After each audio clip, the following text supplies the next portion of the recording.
வயல் பக்கம் ஆட்டுக்காரங்களை அப்படியே தேடி போனேன். வழக்கம் போல் ஆடுலாம் மேய்ச்சிட்டு பட்டியில் கட்டிட்டு சரின்னு சொல்லிட்டு அங்கேருந்து சமைக்கிறதுக்காக அப்படியே ரெடியாகி வந்தாங்க. எனக்கு ஒரு ஆர்வம், இன்றைக்கி என்ன சமைக்க போகிறாங்க அப்படின்னு சொல்லிட்டு. வழக்கம் போல் விறகுலாம் ஒருத்தர் உடச்சிக்கிட்டு இருந்தார். இன்னும் 2 பேர் தண்ணி எடுக்கிறதுக்காக குடம் எடுக்க போனார். தண்ணிலாம் வந்ததுக்கப்புறம் உழ வச்சாங்க. ஒருத்தர் என்ன பண்ணார்னா வெங்காயம், வரமிளகா, பூண்டுலாம் கட் பண்ணிக்கிட்டு இருந்தார். ஒரு வடை சட்டியில் கொத்தமல்லி, சீரகம், இந்த மிளகா, கொஞ்சம் எண்ணெய் விட்டு எரியிற விறகடுப்பில் நல்லா வதக்குறார். பூண்டுலாம் போட்டு வதக்கிட்டு இந்த கொத்து சட்டின்னு சொல்லிட்டு ஒன்று இருக்குது, அதில் தான் கடையிறாங்க. திருப்பி வடை சட்டியில் வெங்காயம், தக்காளி போட்டு தனியாக வதக்குறாங்க.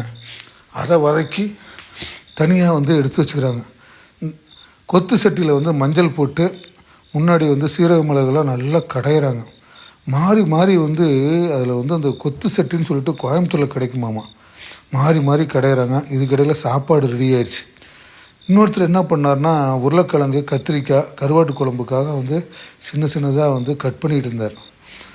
ஒருத்தர் எந்த அருவாள் இல்லாமையே தேங்காய் உரிச்சிக்கிட்டு இருந்தார். இவங்க பண்ணுறதே பார்த்திங்கன்னா கொஞ்சம் வித்தியாசமாக இருந்தது.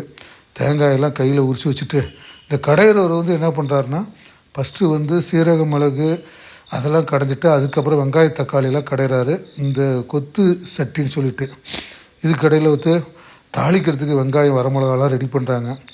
இந்த தேங்காய் உரிச்சவர் தேங்காய் துருவி அதையும் கடைஞ்சி வச்சுக்கிறாங்க. பார்த்திங்கன்னா 3 மசாலா ரெடி பண்ணுங்க. அது திருப்பி அடுப்பை ஊற்றி வச்சு வெங்காயம், வரமிளகா, அதில் எண்ணெய், கடுகு, வெங்காயம், வரமிளகா, காய்கறிகள் போட்டு நல்லா வதக்குறாரு.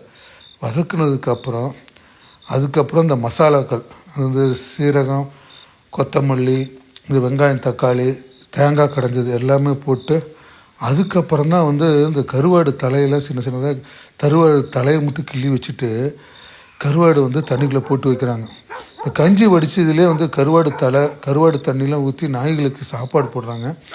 இந்த மசாலாலாம் கொதித்து வந்ததுக்கப்புறம் கடைசியாக கருவாடு, உப்புலாம் செக் பண்ணுறாரு, புளியெலாம் செக் பண்ணுறாரு. புளி பத்தலன்னு புளி ஆட் பண்ணிவிட்டு தட்டு வச்சு மூடி வெந்ததுக்கப்புறம் என்ன பண்ணுறாங்க அப்படின்னா தனியாக வடிகட்டி குழம்பு தனியாக எடுத்துக்கிறாங்க.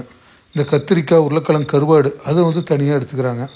சரின்னு போய் வாய்க்காலில் போய் இலையை அறுத்துட்டு என்னை சாப்பிட்டு போக சொல்லி கம்பல் பண்ணிட்டாங்க.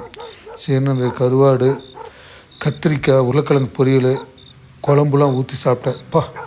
அந்த வயல் ஃபுல்லாக அந்த கருவாட்டு குழம்பு மணந்தது. சாப்பிட்டு அப்புறம் அங்கேருந்து அப்படியே கிளம்பிட்டேன்.